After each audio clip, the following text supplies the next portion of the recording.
It was quiet when she arrived. Still, heavy, sacred.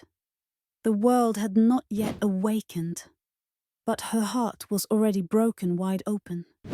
Mary Magdalene stood alone at the tomb, carrying the weight of love, of loss, and something more. A knowing.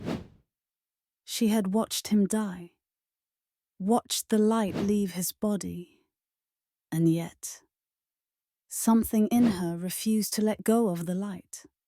And then the stone was rolled away, the body was gone, and she was left in the silence with a truth too big to carry and too sacred to keep to herself. He had risen. But what no one talks about is what she had to rise into in that moment too. What does it feel like to be the first witness of a miracle?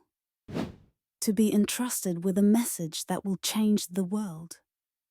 When you know the world may not believe you, did she hesitate? Did her voice tremble? Did fear rise in her like a wave? Fear of ridicule, exile, punishment? Yes, after all, she was human. But she was also something more. She was a woman who remembered. She remembered what it meant to be deeply attuned to truth, to walk beside the teacher, not behind him, to be seen, known, respected, to know the divine firsthand. She had learned not just what he taught, but how to embody it.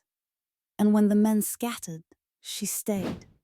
Mary Magdalene's resurrection wasn't just in what she saw. It was in what she chose to speak, to stand, to rise.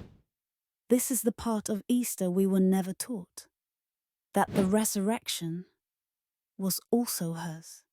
Because in that moment, Mary Magdalene was reborn. Not as a background figure. Not as the woman history tried to silence or shame. But as a messenger of truth. A voice of the divine feminine. Awakened and unafraid. They called her a sinner, a whore, a mistake. But what they feared was her power. The power to see what others missed. The power to feel what others denied. The power to speak without permission. The power to rise when the world had already buried her. And that power still lives. In you. You've been told to forget it. To be small, to stay agreeable. To wait until you're chosen. To prove your worth. To stay silent for safety. But like Mary, you remember.